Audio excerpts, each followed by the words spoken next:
Okay, well, good evening, everyone, and welcome to tonight's Hidden Sparks Without Walls presentation. My name is Sarah Diamond, and I'm the Director of School Services at Hidden Sparks. Tonight's session on creating sensory-friendly spaces is a partnership between Hidden Sparks and Sinai Schools, and I'd like to introduce you to Rabbi Dr. Shirley Rothwax, Dean of Sinai Schools, who will be our moderator tonight and will introduce you to our panelists. Hi, welcome everybody. Thanks for joining us tonight. My name is Shirley Rothwax. I have the privilege of serving both as the Dean of Sinai Schools and as tonight's moderator.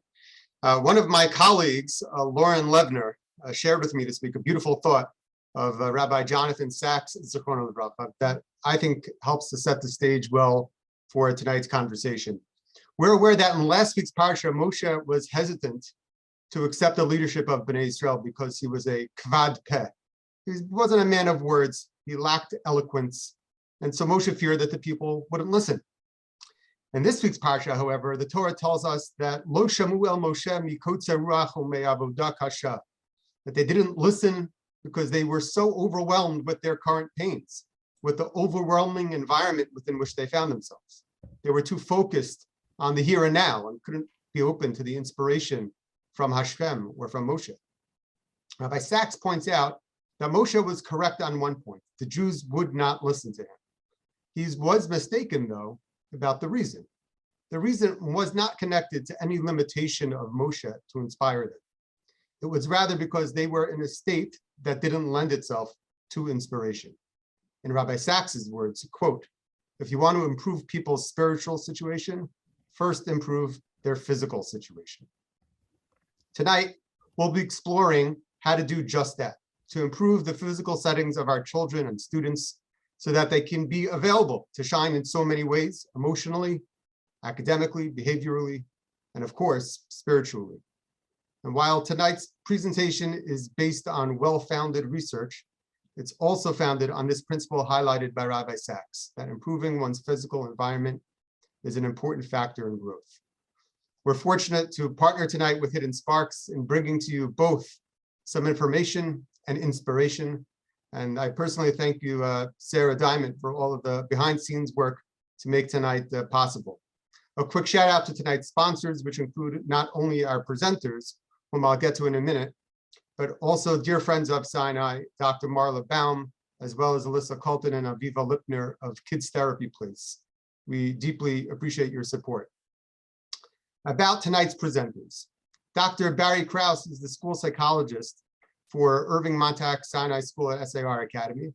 She's a New York State licensed clinical psychologist who earned her doctorate in school and clinical child psychology from Furkhoff.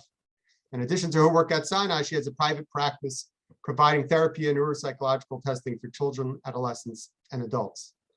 Lauren Hirsch is an occupational therapist specializing in pediatrics, currently in her 15th year working at Sinai Schools. In addition to her work at Sinai, Lauren has a private practice and is the owner of an agency, Hirsch Enterprises, that provides various types of therapies to public schools. Lastly, but certainly not least, Beatrice Tokayer is an interior designer with a background in psychology. She developed a focus on sensory interior design after she revamped her son's room and saw the tremendous effects that the specific design had on her child.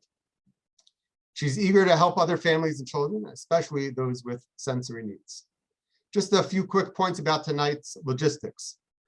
Firstly, you should have all received in advance a copy of the slides being used in tonight's presentation. If you haven't, don't worry. Please reach out to me and I'll forward it to you. I'll put my email address in the chat momentarily. Speaking of the chat, we have received some questions in advance that our presenters will address at the end of the presentation. Throughout the presentation, we encourage you to contribute your comments and questions via the chat. If you'd like the whole group to see your comments, please be sure to chat to everyone. If you'd rather ask your questions panelists only, please choose to chat just with hosts and panelists. As many questions as possible will be addressed at the end of the presentation. I hope that you enjoyed tonight's presentation and thank you all for joining us. Dr. Krause, please start us off.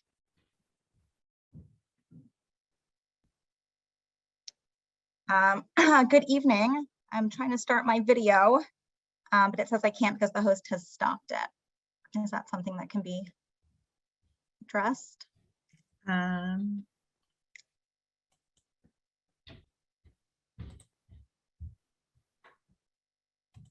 I'm not.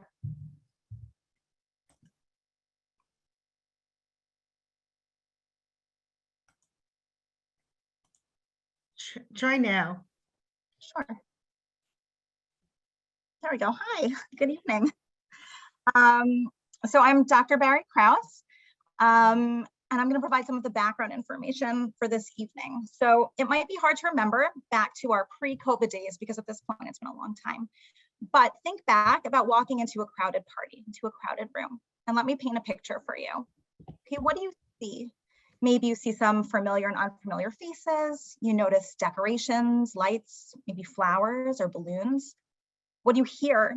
You might hear the voices of people talking or the sound of laughter, music playing.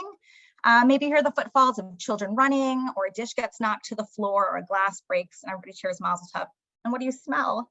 Maybe the food that's being served, the fragrance of perfume or cologne, or even someone's shampoo, or maybe somebody's lack of deodorant. And what do you feel? The temperature of the room, someone as they brush past you.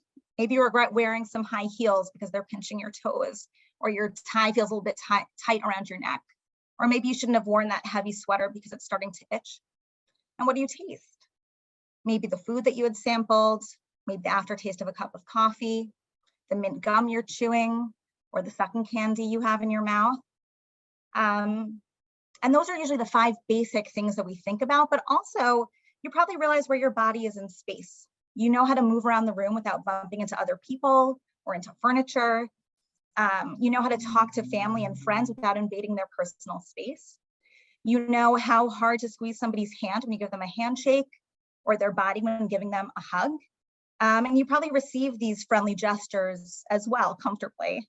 You may notice you feel hungry, or maybe you're satiated. Maybe you're thirsty. Maybe you notice that you need to use the restroom. Perhaps you're running late, so you jogged in from outside, and you can feel your heart racing, or maybe your lungs are trying to fill with oxygen as you relax. For most or many of us, we don't think twice about these processes. These types of sensory experiences are part of our everyday lives, and we might notice them at first, but then we acclimate and we're able to enjoy a big party or a get together. And if some kind of sensory experience is uncomfortable for us, we make that adjustment and then we move on. In fact, we are sometimes so out of touch with our physical experiences that there's even a movement within psychology called mindfulness, which often focuses on refocusing ourselves to our bodily sensations, because so many individuals have lost touch with it. Next slide, please. Okay, so here's our nice picture of our brain and sort of all the different sensory things that go on within it. Next slide, please. So clinically, the term for the collection of processes I described earlier is called sensory integration. And this term was first coined by Dr. Jean Ayres in the 1960s and 70s. She was an occupational therapist, and she studied individuals with atypical responses to sensory stimulation. And based on her research and her clinical experience, she developed the theory and practice of sensory integration, which describes how the nervous system translates sensory information into action. And it posits that adequate sensory integration is an important foundation for adaptive behavior. Sensory integration sorts, orders, and eventually puts all the individual sensory inputs together into whole brain function. And there are 8 sensory systems. We have touch, which is our tactile system, sight, which is our visual system, sound, our auditory system, taste, our gustatory system, smell, which is our olfactory system. We also have movement, which is vestibular system, pressure, which is proprioception, and sort of that knowledge about our internal sensations, that's interoception. And they work together to help us understand our world and our place within it. And in typical development, children gain these skills to manage the sensory demands of their bodies and their environment. And they learn to make sense of themselves and their world so that they too can interact appropriately. But if you have difficulty in integrating this information, it affects physiological, cognitive, motor, emotional, and regulatory functions. And this in turn impacts children's abilities to form and maintain social relationships and to participate in everyday life. Next slide, please. So multisensory experiences are part of everyday life, and they play important roles in our development. In typically developing individuals, multisensory input enhance processing and interpretation of sensory events, meaning the more we experience sensory input, the more we build up the skills needed to process and interpret it. In contrast, individuals with poor integration and poor modulation become overwhelmed in situations where multiple modality sensations are present. There's too much, right? So current estimates indicate that between 5% and 16.5% of the general population have symptoms associated with sensory processing challenges.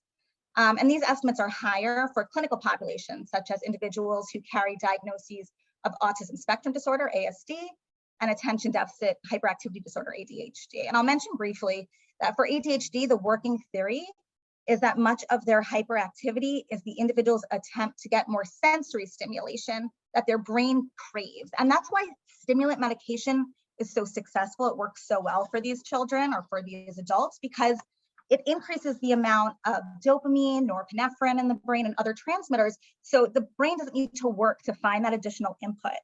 A person without ADHD would be overstimulated by the same medications because their brain chemistry already has the adequate level of stimulation that it needs without needing to add anything additional or search for more stimulation. It's also why a child with ADHD can focus on a video game. This is something we hear a lot from parents, like, why can that happen? So they focus on video games while they have that hyper focus sometimes because it provides constant visual, auditory, and tactile stimulation. And that same child might struggle while reading a book or listening to direct instruction or lectures during class. And as frustrating or as confusing as this can be to parents or to educators, these activities, as important as they are, they don't provide the same amount of sensory input that the ADHD brain is looking for. So it doesn't receive that same sensory stimulation that it's craving.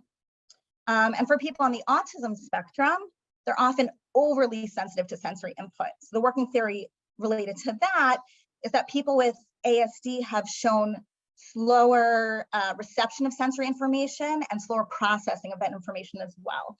So that's why they have trouble filtering it out. So for example, a child with ASD might have trouble ignoring the seam on their socks, or they're very bothered by extraneous noise in a classroom. While other people can filter it out, they can't efficiently do that and effectively do that the way that their neurotypical peers can. But you don't need a comorbid diagnosis to have sensory processing difficulties. The neurotypical population experiences these difficulties as well, and they can be incredibly uncomfortable, and they can cause a lot of tension, particularly within social relationships. So it doesn't just impact your physical experience, it also impacts those around you, and sometimes the quality of your interpersonal relationships. For example, I see an adult who's a great parent and a loving partner, but he cannot handle the auditory input of his son's tantrums. And that causes him to be ineffective in those moments, and it puts a lot of stress on his co-parenting relationship. Or I can think of a parent who's incredibly frustrated because she spent a small fortune buying her son a new school wardrobe. She took the tags off everything, she washed everything, she folded it, put it in her son's drawers. And when it came time to get ready for school, he refused to wear his new pants. He didn't like the way they felt. They were stiffer than his worn out ones that were too small.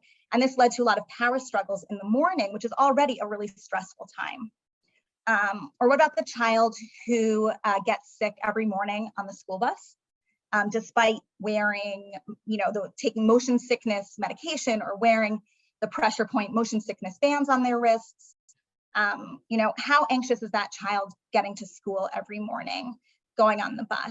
How does it impact their interpersonal relationships when nobody wants to sit next to them? And what kind of mood and emotional state is that child in when they get off the bus after being sick, right? They have a very sensitive vestibular system. So it really impacts people in a whole variety of ways, regardless of whether or not you have any comorbid diagnoses. Next slide, please. So what causes these sensory processing vulnerabilities? There are three main origins. One is prenatal environmental factors. So that's exposure to a toxin or a virus during growth in utero. genetic factors or hereditary factors, they often run in families. Lots of things run in families. It's not uncommon for sensory sensitivities to affect more than one person in a household. And trauma. So this can cause temporary or permanent changes to one's sensory systems. And overall, it comes down to brain structures. So when Dr. Ayers first coined the term sensory integration, she didn't have the technology that's available to us today. There are many studies that have been done more recently with more modern technology that confirms the neurophysiological basis for what she described. So these studies use imaging techniques to study not only the brain's physical structure, so looking at those brain structures and how they may differ from a neurotypical child or adult or somebody who doesn't struggle with sensory processing difficulties. It also looks at how the brain works when it's confronted with sensory stimuli. So use of fMRI and DTI technologies, studies have shown differences in the way that brains of individuals with sensory processing vulnerabilities receive, process, and integrate sensory input. So it really does have that neurophysiological basis. And what's great about knowing this information is that it can help guide our interventions. And not only can it help guide intervention, when it's introduced, particularly on the earlier side, it can make a real difference in functioning due to the neuroplasticity of developing brains. So I think that in some ways is very hopeful. Next slide, please. So like many things, difficulties with sensory processing and integration fall somewhere on a spectrum, and it really depends on how that impacts the individual's functioning. Most parents notice processing challenges during toddlerhood, although there may be hints during infancy. In infants, symptoms may include problems with eating, sleeping, or playing. If under-responsive, the infant may sleep for long periods of time or may not demand to eat. If a baby is over-responsive, they may reject any new taste or texture placed in their mouth. They may be fussy or irritable when they're held by others. They sometimes reject cuddling or cry when new textures touch their skin, even something like a washcloth during a bath. Developmental milestones as a result may be delayed, but many of these difficulties are not attributed to problems with sensory integration, because babies have a really hard time telling us what's wrong if it doesn't fit into one of those really simple communications about a basic need, feeding, changing, sleep. Otherwise, we're not always sure what's going on with them. And it's only once children can express themselves either with their behaviors or with their words that parents might realize that triggers are actually sensory based. And some things might have, a very easy fix, but they don't know. Also, symptoms of poor sensory processing appear to evolve over time, and they vary considerably depending on which sensory system or systems are involved. And because they can be inconsistent in their presentation, and symptoms that can vary with depth and breadth, it complicates the diagnostic picture, which stresses family dynamics. So caregivers of these children very often perceive that they're ineffective in their parenting. It's very personal when their child acts out. They experience a higher level of stress than do parents of children without sensory challenges. That's a study that was done recently that suggested that. Parents often interpret sensory processing difficulties as behavioral problems, rather than a lack of skill in being able to deal with sensory input. And so reframing a child's behavior as a lack of skill rather than a volitional choice or a behavioral acting out, it often helps us deal with difficult behaviors without taking it as personally. And this isn't just about sensory processing in general. When you can reframe things in that way, we can make more rational choices when dealing with a struggling child, because we don't get so caught up in our emotions about it, especially as a parent. Parenting strategies for children with sensory processing challenges can differ from those that are effective with neurotypical children. That can make things difficult, particularly in a multi-child household. Having to use different parenting approaches for different children takes a lot of effort and a lot of thought. And sometimes children are sensitive to the differences in parenting styles, especially when a sibling is parented in a way that looks more attractive to them. So if the child has access to fidgets and they don't, or more screen time than they do, or maybe they're looked as being favored in some way, that can cause some tension both between siblings and between the child-parent dynamic. Nevertheless, When parenting a child who struggles with sensory processing and integration, strategies should be individualized according to the child's sensory profile, which is something that you can do with an OT, which I'm sure will be discussed in a little bit. And it should be placed within the context of their daily demands. And that's one reason why it's so important to include parents in any intervention or therapy. One of the most important goals of any treatment is to empower both the child and the parent. And I think attending this presentation to learn more about sensory integration and adjustments that can be made to the home environment to improve a child's functioning is a great step towards achieving this. Thank you so much for listening. I'll be answering questions, as Rabbi Rothwachs mentioned, at the end of the presentation. I'm happy to provide more resources for those that are interested. If you want to know more about the studies that I mentioned in passing, or you'd like to hear about something more in depth, I'm happy to discuss it further. Just reach out to me. And now I will hand it off to our next speaker, which is Lauren Hirsch. Thank you. Thanks so much, Dr. Kraus. That was awesome. I love how you started with all of that imagery. It just ties in so well to how I'm going to go on. If you can see my first slide, with our 8 sensory systems, my role here is to really get a little deeper into which of these systems, which of our senses do we tap into when our kids are demonstrating some, sensory difficulties? When Dr. Kraus discussed this imagery of going to a party, it's actually overwhelming, I think, to hear about all that's going on. And when we're able to accommodate most of us as adults, what happens when you can't? And what do we do about our children who are unable to? So let's dive into each of our senses, have a little bit of a better understanding of what's going on, what it may look like, and what we can do. Great. Here on to the next slide. So let's talk about the tactile system. The tactile system makes sense of information our body receives from touches, that our skin feels. It helps us tell the difference of texture, sizes, and shapes. We know that, right? We know what it means, the tactile system, we're touching. This is critical for detecting pain, developing body awareness, and controlling social and emotional responses, right? If somebody touches you and you don't like the way they're touching you, you react. Now, in a healthy sensory response, we can say, oh, I don't like that, or it feels comfortable, and we respond accordingly. But if we look a little further down on this slide, what are signs of difficulty? If we have extreme dislike, so what might that look like in our kids? It could be to actually what Dr. Kraus mentioned, sometimes, to clothing tags, or we have the opposite, right? That our kids might really like tight clothing because it's making them feel good. And on the other extreme, don't put anything tight on me, I can't handle it. I've had a student that absolutely will not wear tights or leggings in the winter, and her mother is at her wit's end, but she just can't tolerate that feeling. It doesn't feel right to her. So we have to problem solve that. You might have a child that is frequently dropping objects because they literally are not feeling what they're holding on to. Oftentimes we see kids that are toe walkers. Now that can be for various reasons, but that might be a tactile reason, that they don't like what they're feeling under their feet. So we need to address that. So what are some of the activities and ways to help?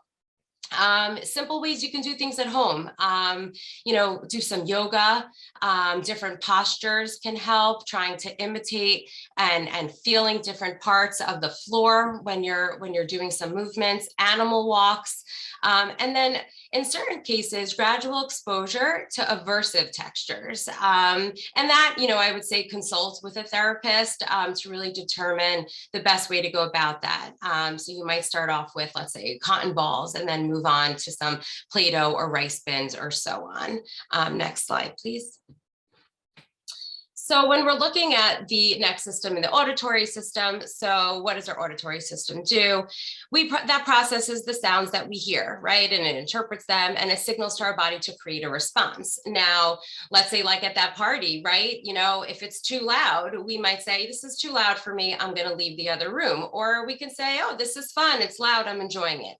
But if I scream and I yell and I shout, and that's an inappropriate reaction. And sometimes my body may get so out of whack that it actually will have a social effect, or it might even lead to decreasing school performance because I can't get back on track. And that's where we have concern that this is not a typical reaction, and we need to help. It could be an adult, but one of our kids. So signs of difficulty, like I said, an overreaction to a loud or unexpected sound. We see that a lot when we have fire drills at school.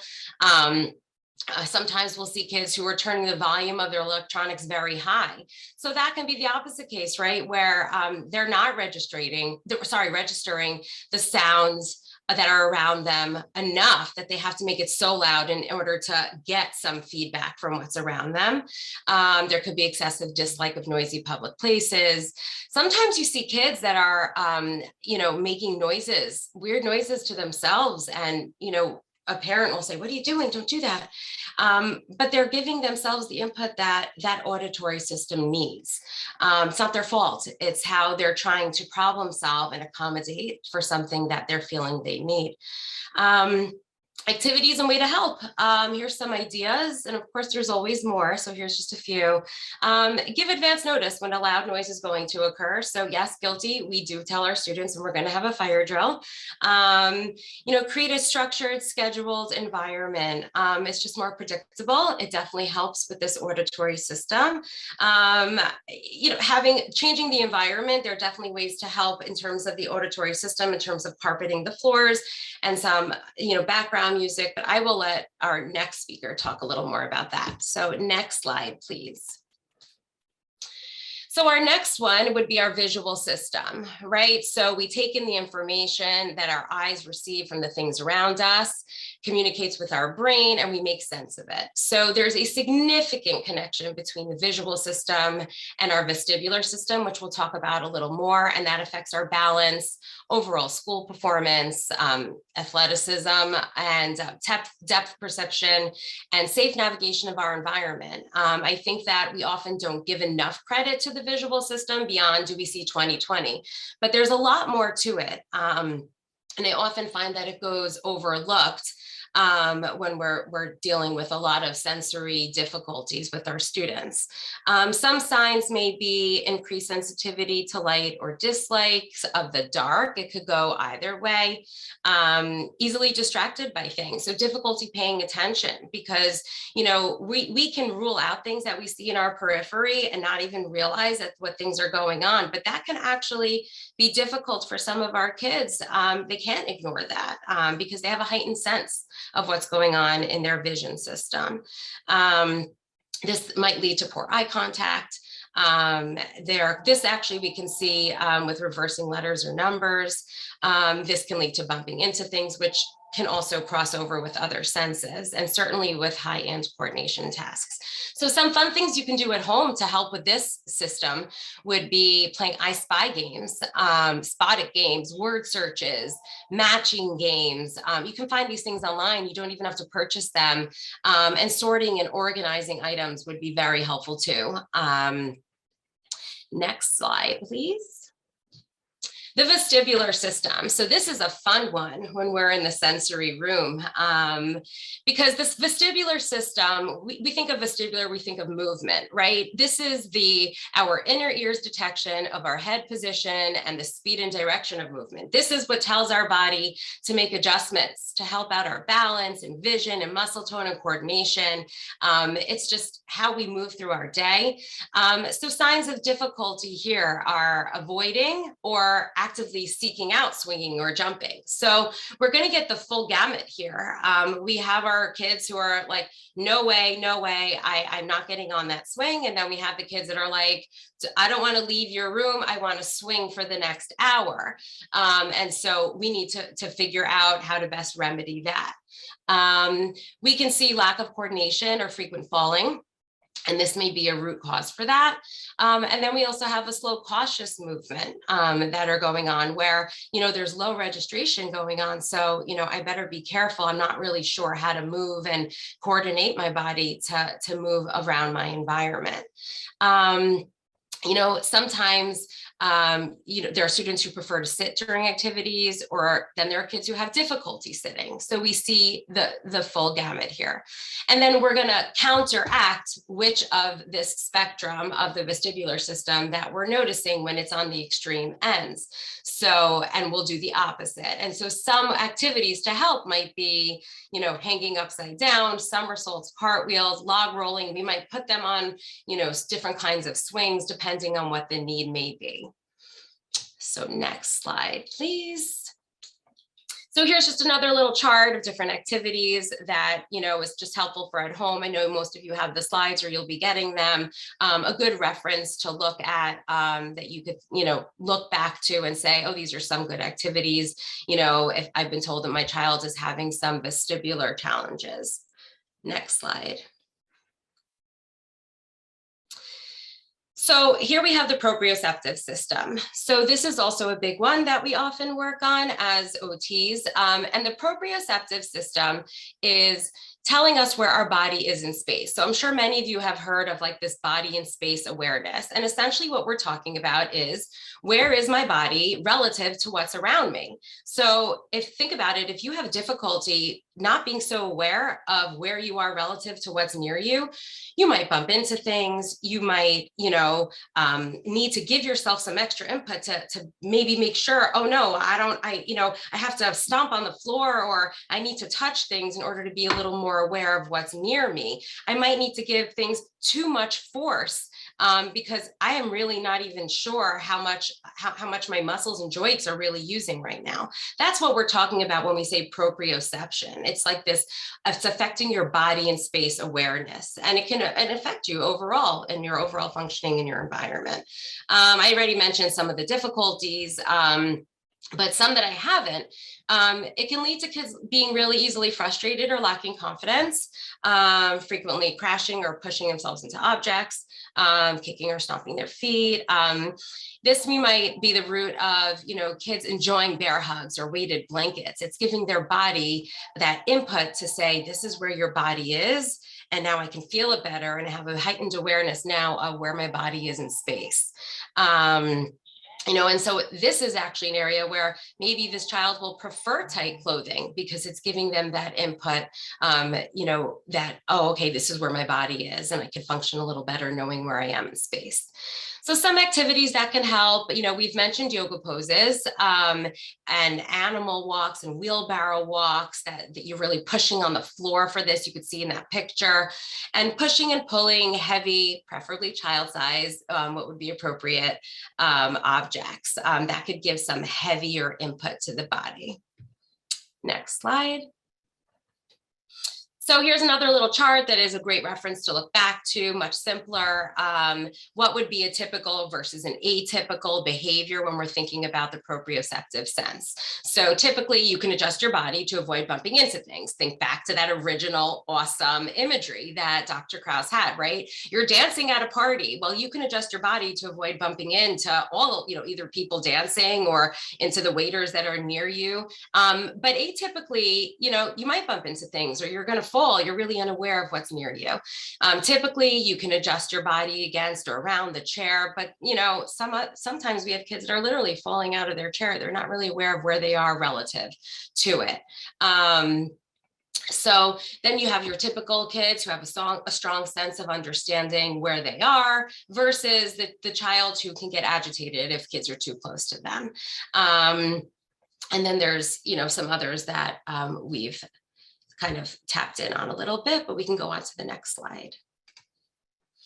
Interoception is actually a newer one, and Dr. Krause mentioned it, and we call it the eighth sense, and that's really tapping into our internal sense. So if you look on this little boy and girl and, the lines that are coming out of it, this is really the internal, little things that we're not even aware of most of the time. It's our thirst and our breathing and if we feel itches or not. So a child who might be under responsive when it comes to the interoceptive sense might be a child who isn't even aware that they're hungry or thirsty. They're not even aware if they feel those legitimate pains. They get hurt and they don't even realize it. They don't really feel anything internally. And sometimes that's okay if you're not so heightened of an awareness to that. But if it's an extreme, then we have concerns.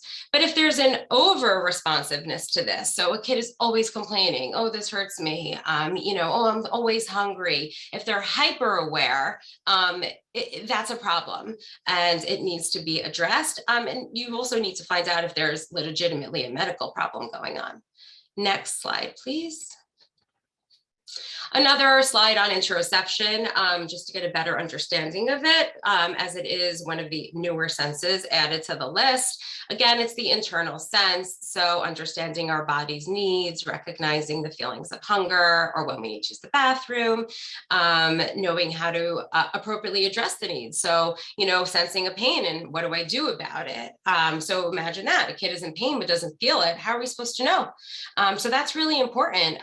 Scary, actually. How do I scratch my itch with the proper amount of force or not if I'm not feeling it properly? And regulating emotions and controlling behavior. So if you're not feeling the sensations of anxiety, how can you even calm yourself down? And this can affect temper tantrums as well. Next slide. And this again is a nice chart that you can look back to. These are our original 5 senses, the ones we learned back in school before we decided to add a few more. We've pretty much referenced all of them, and these will definitely be touched on a little more when we get to the third panelist. So we can go to the next slide.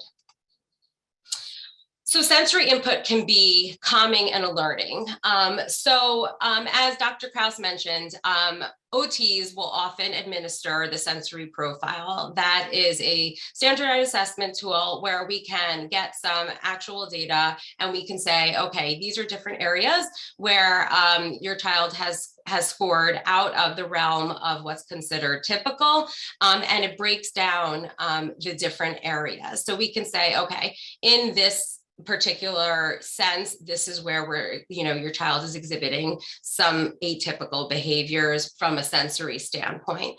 And then it also tells us whether or not, we would need to help the child calm or alert, depending on what they're exhibiting. So here's a nice little chart that, it's pretty much what you would think it would be, right? If you are from an auditory perspective, what do you think would be alerting? A fast sound. What do you think would be calming? A slower sound. So you can continue to refer back to this. I think what's most important that most people probably wouldn't realize that if from an alerting and a calming standpoint, when we're talking about vestibular input, a linear swinging movement, so back and forth, is calming, and an alerting movement would be rotary. I think that that's not something typically we would think about. Next slide, please. Again, a great little reference chart to look back to, understanding sensory behavior. And, I think this is really important, and to reiterate what Dr. Kraus said, that, it's the behaviors that you might be seeing are stemming from a sensory irregularity, that it's not that your child is being, God forbid, bad, that there's just something deeper going on, and we need to help your child figure out a way to help them. And oftentimes, we will prescribe a sensory diet. So once we determine, what the root sense is, or multiple senses are that are causing some of these issues, we'll implement certain activities or strategies throughout the child's day so that they can just remain regulated. A sensory diet would be proactive rather than reactive, so that your child can be successful, and not be thought of as just, behavioral, and that they're doing something bad. So, there's just some examples here as, what you might see, your child overreacting, behaving badly, but your child just may be sensitive to some loud noises or overwhelmed by what's going on in the environment. Your child is jumping on furniture, other people are judging you, you're in someone's house, but maybe the sensory system, can be under or over responsive, and there's a need for, movement. So, okay, let's find a better place to do it rather than maybe in someone's house on the furniture. So here are some examples of how to maybe replace some of our thoughts from these or negative behaviors to what can really be going on. And I think that if there's one thing you take away, it's not that, my child has all these behavioral issues. It's that there's something going on, and let's try to find the root of that. And with that, I will pass the torch over to Beatrice.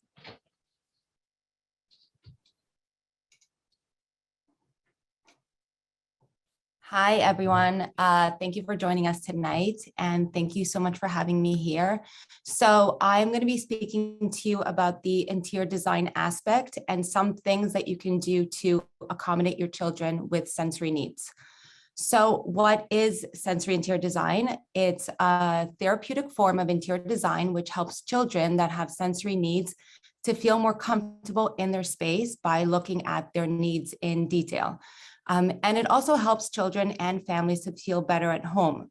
So for example, you might have a child who can't settle at nights because his room isn't calming enough for him, or you might have a child that's hyperactive and doesn't have a proper space to be able to exert all that energy. So if you can help your child feel better in the home, tensions in the family can be reduced. And also remember that every child is different. There's no formula and one size does not fit all. So what I'm providing are some suggestions, but ultimately each child needs different things.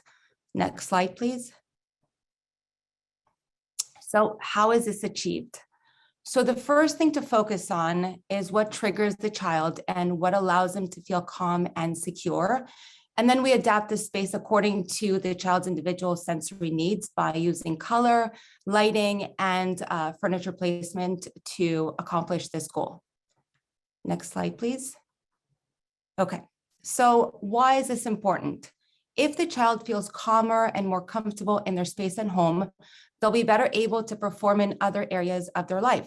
So, their sensory needs are being met and they're not seeking to satisfy them. So overall, their body will feel calmer. And it creates a safe space in the home for the child and provides security for that child.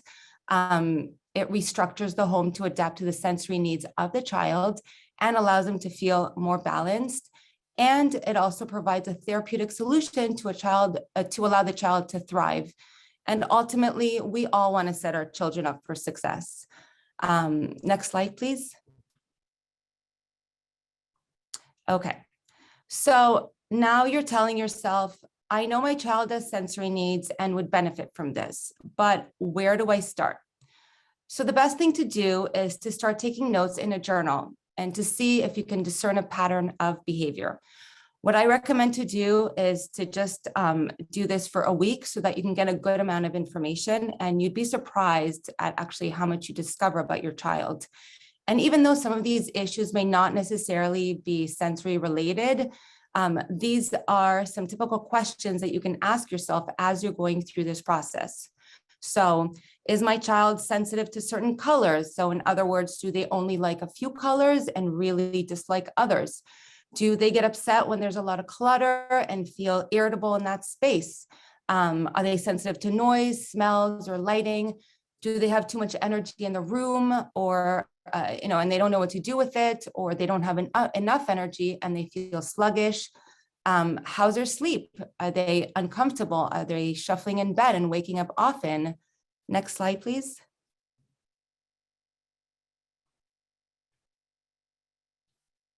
Okay. So now you've observed your child and you took notes on their behavior. What's next? Next slide, please. Okay, so here are some ways that you can adapt the home to the needs of your child. So if they're sensitive to noise, what can you do? I always recommend a noise machine in the room to start with. Sometimes you can have one in the room or just outside of it, sometimes both, depending on how sensitive they are to noises. If your child responds well to calming music, then you can use that as well. Depending how the space is set up, you can use ceiling tiles that block sounds or even wallpaper for noise suppression.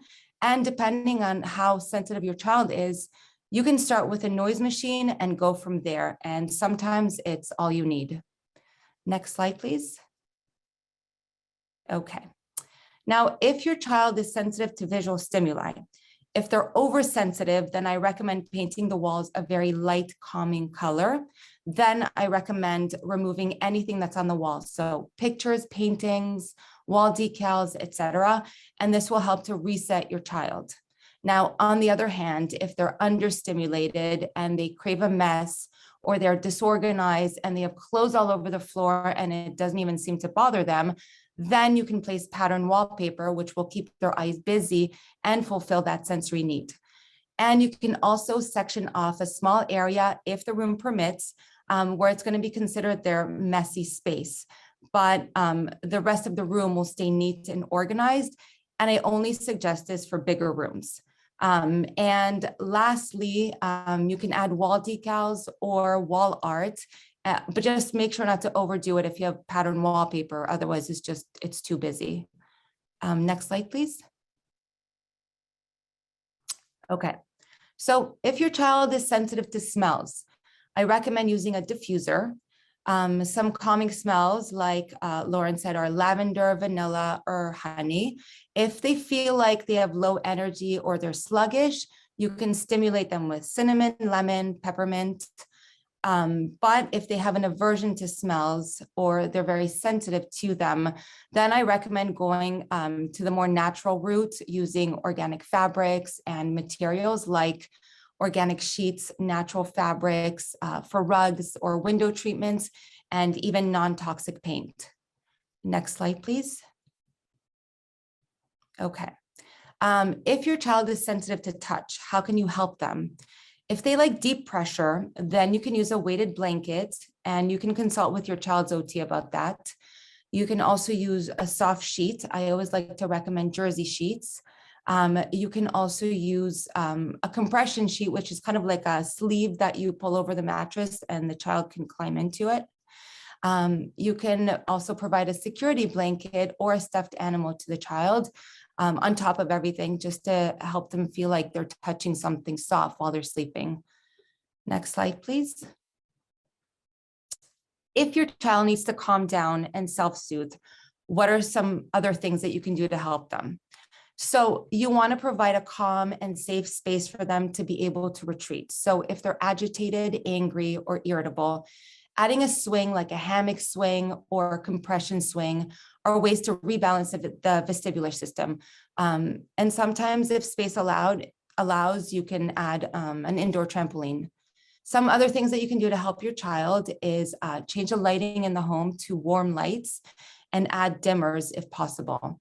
Now, if you think about it, you have lights in your house that are very bright and other lights that are very dim. And that on its own can make a big difference in terms of your energy levels. Also, make sure that if your child is sensitive to light, that you have window treatments in their room that don't let in any light, because even the slightest amount of light can really be disruptive to them. And lastly, it's important not to overclutter the room. Next slide, please. Okay. Now, I wanted to put all this together so that you can understand the big picture. And I want to present a case study of a boy who I had the pleasure to help. So for this example, let's call this boy Johnny. So Johnny hates his room. He doesn't like being in it. He doesn't know why, and he doesn't know how to explain it. He has a hard time falling asleep, and he wakes up in the middle of the night. He says he doesn't want to spend any time in his room. He's irritable, he's overactive, and he's dysregulated. Next slide, please. Okay, so how do we address this? So I studied Johnny's case by visiting the home and seeing the space. I spoke to his parents and I asked them specific questions related to his sensory needs. I asked them to observe the child and journal accordingly. And I also gave him a questionnaire to help them. Then I put all the information together. And next slide, please. Okay, what I concluded from our assessment is that Johnny is sensitive to touch, sound, and visual stimuli. Next slide, please. Okay, so how do we address these needs? And I say we because it's the parents and I as a team. And in terms of touch, we changed his sheets to jersey sheets.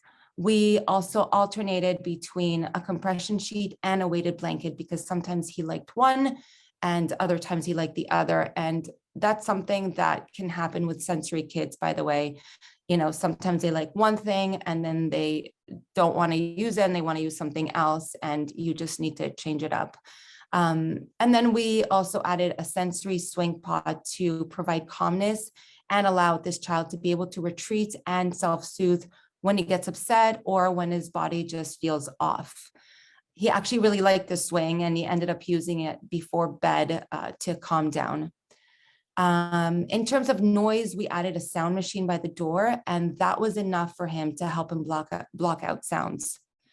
For visual overstimulation, we removed all the visuals from the walls, and we painted the walls a light cream color, which really made a big impact. And we reorganized the bedroom furniture and added softer lighting. Next slide, please. Okay, so here's the before and after. You can see the colors in the before and the pattern of the stars on the wall. And even though it's really cute, it's very overstimulating for a child with sensory needs. And if you look at the after picture, you can see the change of the wall color and removal of the stars and the overall soothing effect that it has on the space. Now, if you're wondering about the visuals that are hung above his bed, we actually introduced those to him slowly and allowed him to get used to those visuals being in the room first. And then we asked him if we would be able to hang them up. So basically we waited for him to let us know when he was ready. So when you start, you might need to start the process in phases. Next slide, please. Okay. So what impact did this have on the child? Well, it helped this boy sleep better. The whole feel of the room was calmer. The parents had an easier time putting their child to sleep because he didn't mind being in the room. He said it just felt better. And also he liked spending time there and used the swing to self-soothe. So this really helped the family dynamic and it allowed the parents to feel calmer. Also because they were just able to help their child. And most importantly, Johnny had a safe space to retreat to when things got too overwhelming, which is something really important that we can provide for our children. So to summarize, my main advice to all of you is to start journaling to figure your child out. There's no one size fits all, and sometimes there isn't a specific pattern, and it can get a little tricky. And very importantly, start with one change at a time and don't try to make all the changes at once to see how the child responds, because otherwise you won't know what worked and what didn't. So that's it. If you have any other questions, I'm here to answer them. Thank you so much for having me tonight, and I'll turn it back to Rabbi Rothwachs. Amazing. Thank you. Thank you, everybody. We have a few minutes to try to address some of the questions. We had a lot of questions that were posed to us before during the registration process, and probably another 10, 15 or so that came in during the presentations. We will try our best to get to as many as possible, but please understand if we can't. But even if we can't, we can still communicate afterwards and do our best to try to help you. I'm going to prioritize the questions that are most directly related to the topic tonight of creating sensory sensitive spaces in our homes. But if we can get to some of the more tangential questions, I will as well. So just to start off, there were a number of questions about how to accommodate families and children specifically, either in small apartments, or there was a question about children who have to share a room and may have different sensory needs, and how to be sensitive to lots of people in small environments, either a small apartment or in one room. So B, you want to take a stab at that first? Sure. So small apartments are very tricky, but the main thing is to declutter. You want to put things away in bins that are opaque so that you can't see through them, and that helps to kind of keep things uniform. In terms of siblings sharing rooms or, how to accommodate for spaces, I would section off different areas as much as you can and turn those spaces into the child's specific sensory space. Excellent. Thank you very much. There were a number of questions that were posed to us about helping children, specifically as relates to the sensory input, as relates to screen time and how that can be addictive at certain points. And so Barry, if you could specifically address the sensory input piece of what that does. I know you spoke a little bit before about. Sure, yeah. So as I gaming. mentioned, video games they provide so many different types of arousal that ADHD brains or other just children in general are kind of drawn to. And when you turn that off, you might notice maybe a change in your child's personality, or they're very irritable when you suddenly sort of switch it off. So I think that it's a matter of managing expectations, and before screens are used, sort of setting up how much time it'll be used for, making sure that that there is something like a visual timer, so children know how much time they have. They don't have to, for most of us, if we're engaged in something, half an hour goes by quickly. You don't want to shock your child by suddenly taking it away. So you want to give them a heads up. You have 15 minutes left. Make sure you keep an eye on the timer. You have 5 minutes left. Look, there's 1 minute left. And also making sure that you're careful as to what time of day you're providing the stimulation. You don't want to do it right before bed. And also what you expect from them afterwards. So, should they do their homework before they use the video game? Or is it going to be a hard transition into some kind of heightened expectation for them afterwards? But I think just in general, making sure that you set up a system with very clear expectations and boundaries and consequences if those rules aren't followed around technology is a really important place to start, because it is very stimulating for them and it can be sort of a shock to the system when it's taken away very quickly. Excellent. Thank you so much. There was a question about trying to help a child who can never do homework independently in his room. Is there a way to make a desk space more conducive for independent work? So B, I'll let you take that one.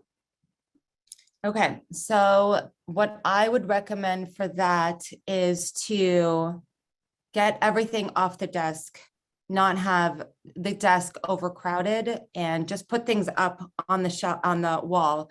And that way it could be organized on the wall and not on the desk. And also have, the child can use a yoga ball or something like that so that they can sit on that and do their homework. And that way, if they're shuffling, at least, they're constantly moving on this yoga ball. And also on the desk, they can also create different stations where they're organized. And that way, there's a pattern to their homework. Excellent. Thank you. There was a question that just came in, which I'm just going to kind of skip to right away because I think it's a really basic foundational question, which is how do we help our children begin to communicate their sensory needs, which, is really kind of a first step to us really being able to help them. So Barry, I'm going to shoot that to you. How do we help children communicate that? So I think that it's a matter, for a lot of our kids, they have trouble expressing themselves with language. So I think the first place is consult with an OT, or just in terms of knowing what your child's patterns of behaviors are, how they react to stimuli. And when you see them reacting in sort of a predictable way because they have that predictable pattern, to give them suggestions for language that they can use, right? So if you notice that your child has a lot of difficulties going into a space with a lot of people, you can either give them language ahead of time when you notice that they're having some trouble, or prep them ahead of time as well. So, and have them sort of plan out what they might tell you if they're having a hard time, so that they can communicate it in a way that's adaptive, and also gives them a lot of self-efficacy, because if they communicate their needs and their needs are fulfilled, then they feel like, you know what, I can take charge of this. And that's sort of the step to independence that we want for them. Yes, thank you. And we had a series of questions that all had the same theme, which is how to tell the difference between typical toddler energy and a sensory processing disorder. So I'm going to let Lauren take this one. I'm just going to preface that obviously I'm not the OT here, but keep in mind that we're giving 1 or 2 minute answers to questions that are much more complicated. So we're giving you a little bit of taste of things to think about, but certainly you can reach out to any one of us or other professionals afterwards to get more specific advice. But Lauren, please tell us a little bit about how to tell the difference between what's a sensory processing disorder and what's not. Right. So I think that that's a really hard question to answer with really. That's why I introduced it the way I did. Thanks for giving it to me. So, without having any additional information, I think that's a really hard question to answer. What I would say is, I'm not saying this as a cop-out, but I think a parent's intuition of having concerns is very valuable. And I think that if you're worried or something doesn't seem right, or, you do see your child when they're with other kids and you're saying something isn't right, then have your child evaluated. And I think that it's up to an OT or a psychologist or, a clinician that's been trained in these areas to be able to determine whether or not there's a legitimate sensory processing disorder, because it is possible that maybe there's anxiety, maybe, it's ADHD comorbid with, sensory processing. It could be a lot of different things. So sorry, that's the best answer I could give you. It is. Thank you very much. As one of the questions that came up is, as children get older, how do we update their rooms? And, in terms of their sensory, the question was their sensory part for their age. So I think, kids' sensory sensitivity evolves over time. And how do we update their room to keep them grounded? So B, I'll shoot that one to you.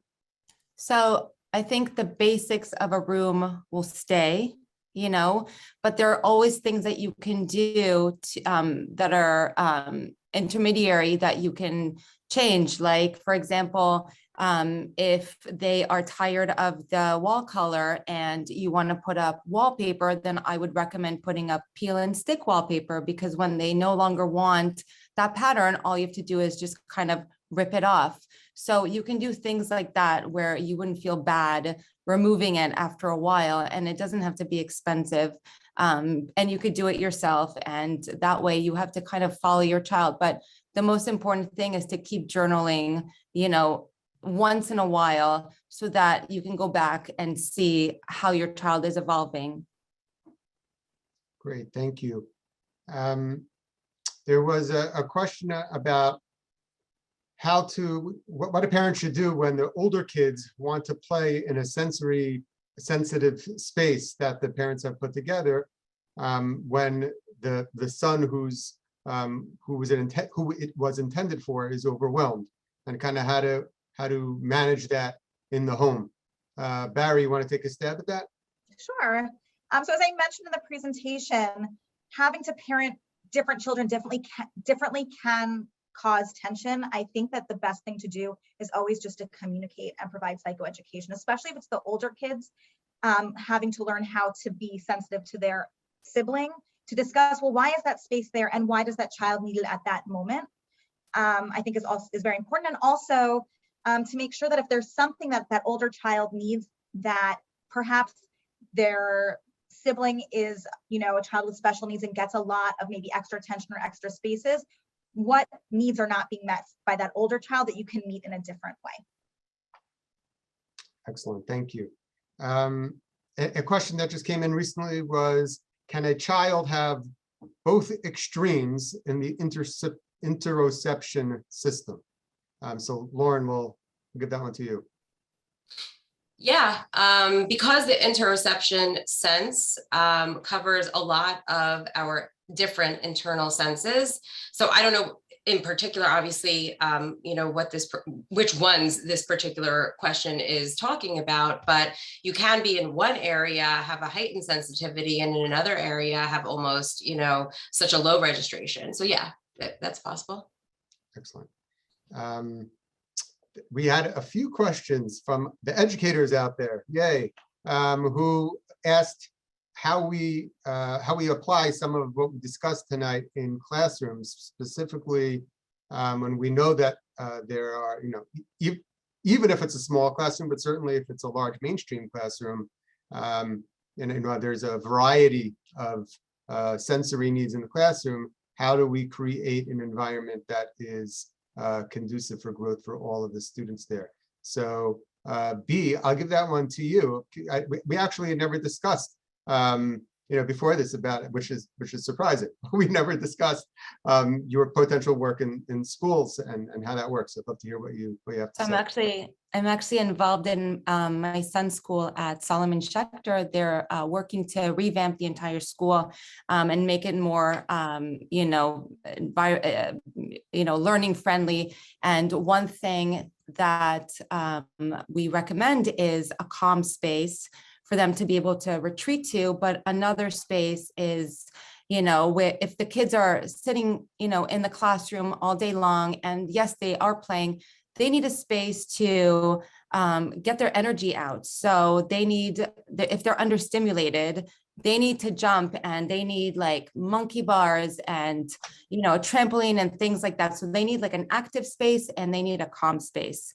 In terms of the classroom, I would recommend, there's a lot of color psychology. So you'd pick a color that would help them focus. And then what's very important is the lighting in the classroom, because I don't know if you remember, but in college, when you go to the library and the light is super bright, it's very tiring. It takes your energy away. So lighting is very important, and the color in the classroom, and the type of seating, and there's a lot more, but those are some of the main things.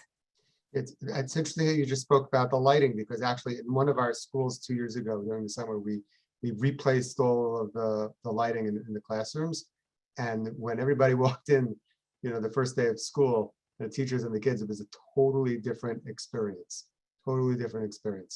So I certainly understand what you're saying about the lighting.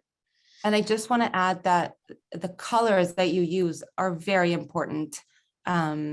In the old times, they're yellows and, pinks, but now the colors are chosen very carefully to either stimulate the kids or to calm them. So it's all very important. Excellent. And one or two last questions.